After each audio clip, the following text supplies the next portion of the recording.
Rome didn't fall because it was invaded, it fell because violence stopped working. For centuries, Rome ruled through force, fear, and spectacle, and it worked.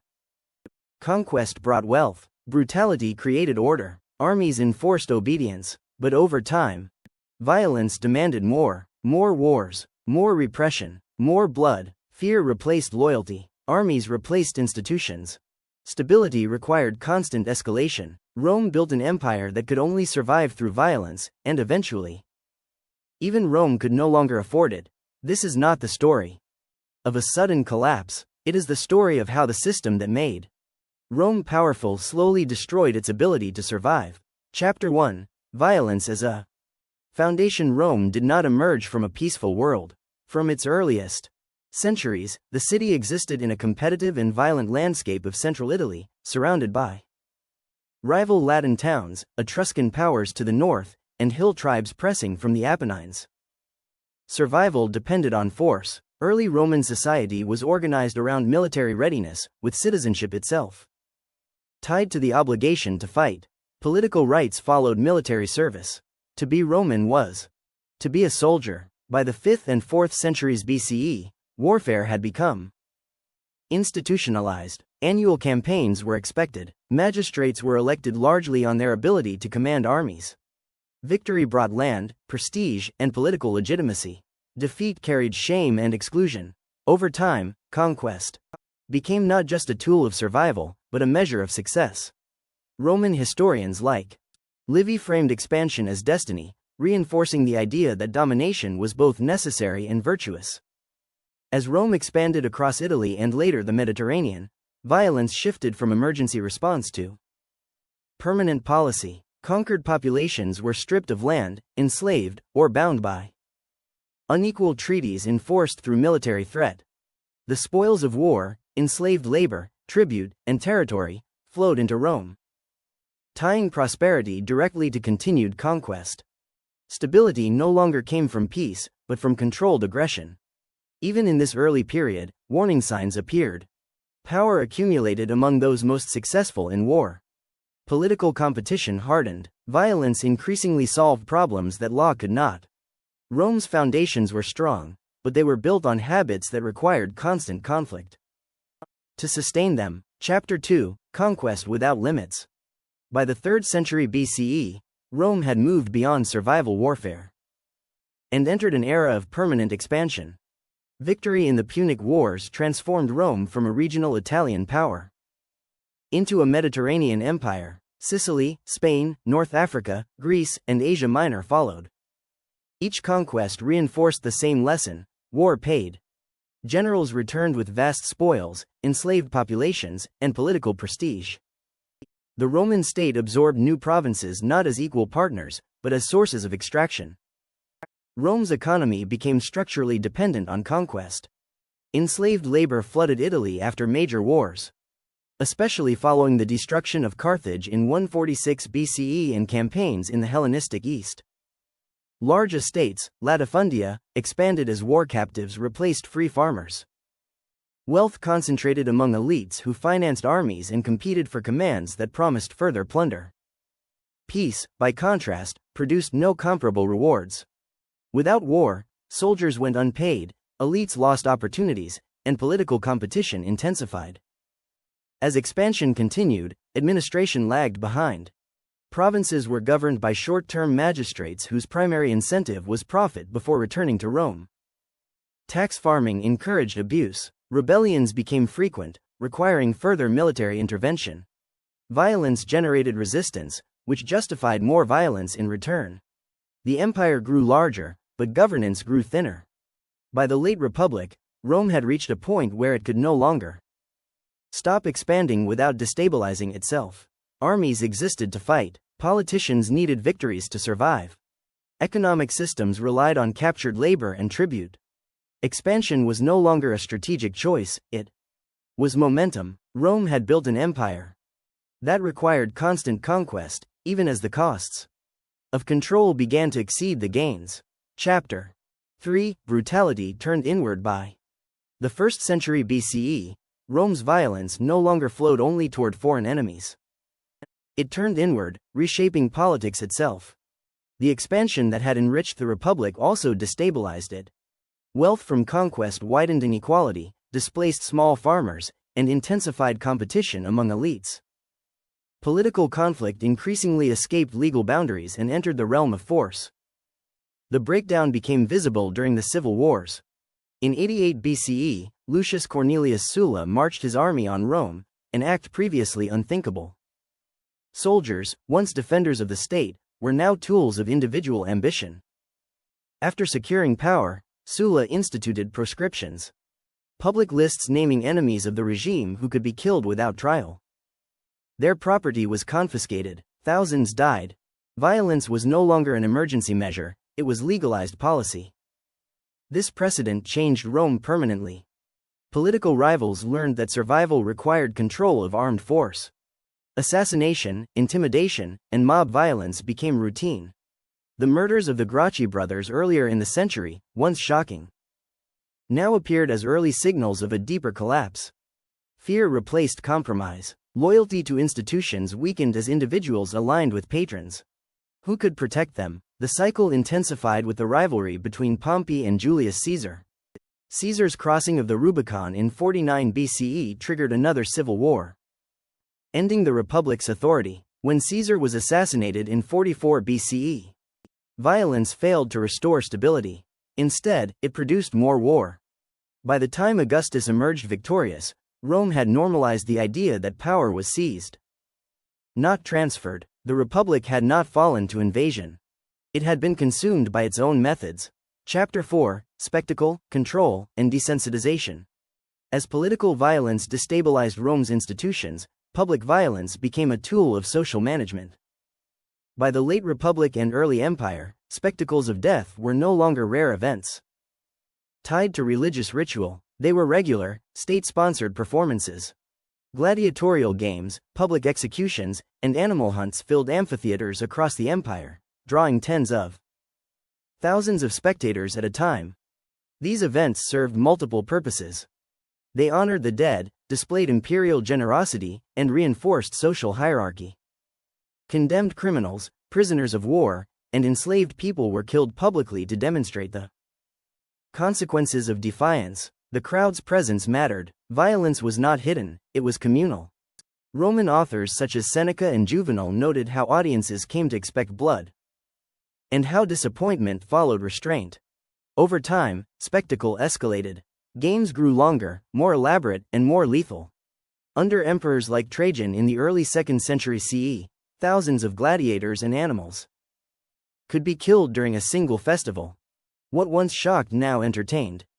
Public tolerance for violence increased, requiring greater extremes to produce the same effect. The state responded by intensifying the display. But desensitization carried a cost. When violence became routine, it lost its deterrent power. Executions no longer inspired fear, they became background noise. The games drained enormous resources while failing to address deeper unrest. As economic strain and insecurity grew, spectacle could distract but not stabilize. Rome had trained its population to accept brutality as normal, leaving the state with fewer nonviolent tools when order began to unravel. Chapter 5: The military becomes the state. The transformation of Rome's armies altered the balance of power irreversibly. During the Republic, legions were temporary citizen militias raised for specific campaigns. By the late 2nd century BCE, this system collapsed under the demands of constant war. Reforms traditionally associated with Gaius Marius opened enlistment to the landless poor, creating professional soldiers who depended on military service for survival. Their loyalty shifted accordingly. Soldiers now looked to their generals for pay, land, and retirement security. Commanders who could promise rewards gained devotion that outweighed allegiance to the Senate or the state. This change became visible during the civil wars, when legions repeatedly followed leaders against Rome itself. Julius Caesar's success rested not only on strategy, but on veterans who expected compensation after victory. Under the empire, this pattern hardened. Emperors ruled with the support of the army, and succession increasingly depended on military approval. The Praetorian Guard in Rome openly intervened in politics, assassinating emperors and auctioning the throne, as occurred in 193 CE after the death of Pertinax. Along the frontiers, legions proclaimed their own emperors, triggering repeated civil wars. Maintaining this system was costly. Standing armies required constant funding, equipment, and loyalty payments. Emperors debased currency and raised taxes to meet military expenses, deepening economic strain. Violence became a form of negotiation. Armies demanded rewards, and emperors ruled at their discretion. By the 3rd century CE, Rome no longer commanded its military, it depended on it. The state had become an extension of armed force, vulnerable to the very violence it relied upon for survival. Chapter 6: Economic Collapse under violence. The economic consequences of Rome's reliance on violence became increasingly severe. Conquest had once delivered immense wealth, but over time it undermined the foundations of productivity. Enslavement was central to this process. Millions of captives from wars in Gaul, Greece, and the East were forced into labor, displacing free workers and small landholders. While slavery enriched elites, it weakened incentives for innovation and reduced the tax-paying population. In Italy, small farms collapsed under pressure from large estates worked by enslaved labor. Displaced rural populations moved into cities, becoming dependent on state grain distributions. Agricultural output stagnated as land was consolidated for short-term profit rather than long-term sustainability. Provinces faced similar extraction. Heavy taxation funded armies and imperial administration, often leaving little for local recovery or investment. As military costs rose, emperors struggled to maintain revenue. Beginning in the 2nd century CE and accelerating during the 3rd, the imperial government debased coinage, reducing silver content to stretch resources. Inflation followed. Prices rose sharply. Wages lagged, and confidence in currency eroded. Trade suffered as long-distance exchange became riskier and less profitable.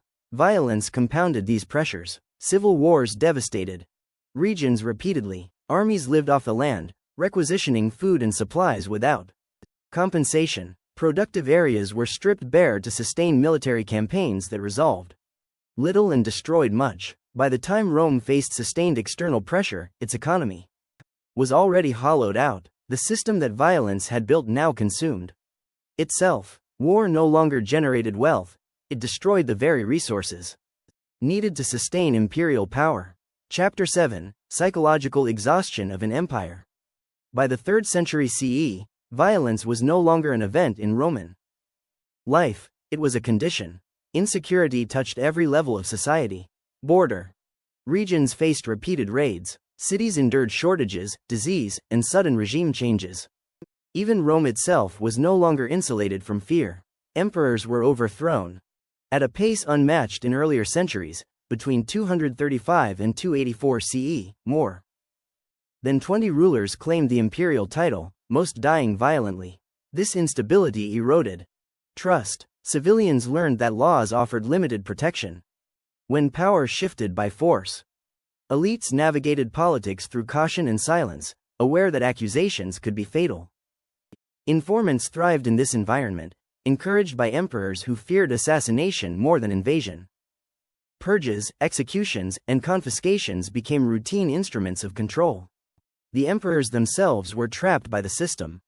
Constant threats produced paranoia. Rulers like Commodus and later emperors of the 3rd century surrounded themselves with guards and relied on repression rather than legitimacy. Decisions were made under fear, accelerating cycles of violence. Long-term planning gave way to immediate survival. Roman writers noted the emotional toll. Accounts describe widespread anxiety, fatalism, and disengagement from public life.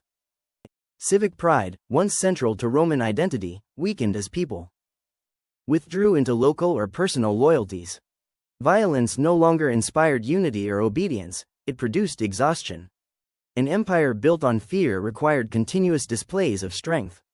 But as violence became omnipresent, it lost psychological impact. The population endured it rather than believed in it. Rome's authority remained visible, but its emotional hold on society was slipping away. Chapter 8: when control required more violence than Rome could afford. By the late 3rd and 4th centuries CE, Rome faced a problem it could no longer solve through force alone. The empire's borders were under sustained pressure from multiple directions. Along the Rhine and Danube, confederations of Germanic groups tested frontier defenses. In the east, the Sasanian Persian Empire posed a centralized and aggressive rival. These threats were not new, but Rome's ability to respond had changed. Decades of internal violence had fractured authority. Emperors ruled briefly and often contested. Military commands overlapped, resources were stretched thin across multiple frontiers.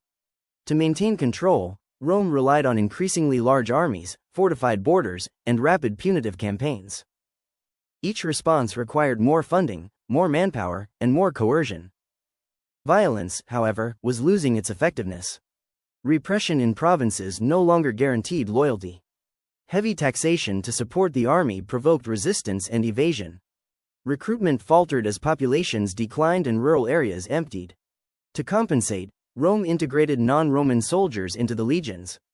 A practical solution that further altered the empire's military culture and cohesion. Efforts at reform, such as those under Diocletian and Constantine, stabilized parts of the system but did not reverse its logic. Control still depended on force rather than consent.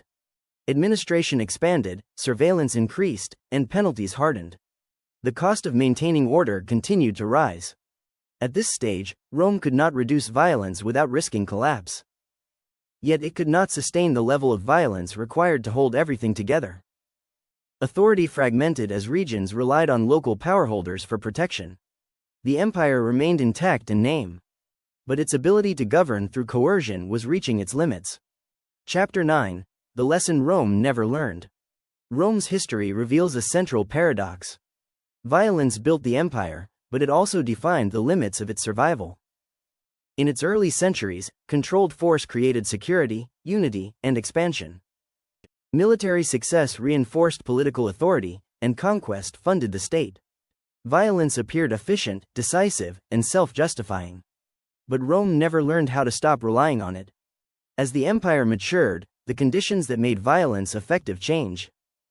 Expansion ended, resources dwindled, populations declined. Yet Rome's political culture, economy, and institutions remained locked into a logic of domination.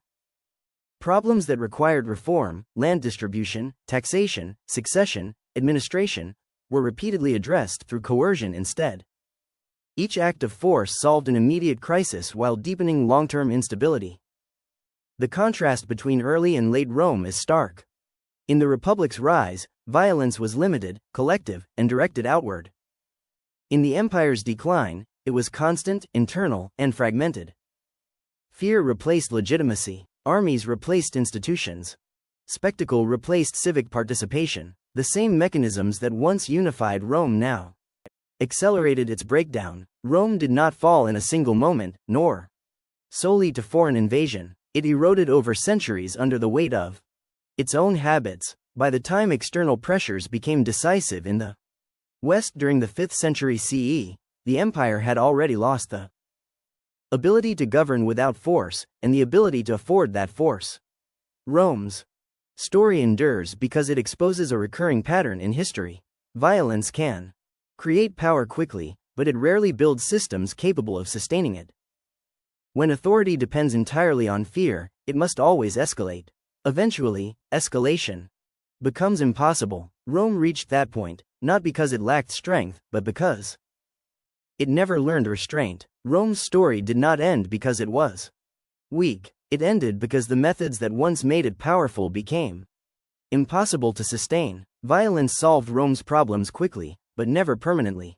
Each generation inherited a system more brutal, more fragile, and more exhausted than the last. By the time the empire recognized the cost, it no longer had another way to rule. History does not repeat itself, but it often rhymes. And Rome's lesson still echoes wherever power depends more on fear than trust. If you want more deeply researched, cinematic stories like this, stories that strip history down to its real consequences, subscribe to the channel. This is Silent Scholars, and this is history without the comfort myths.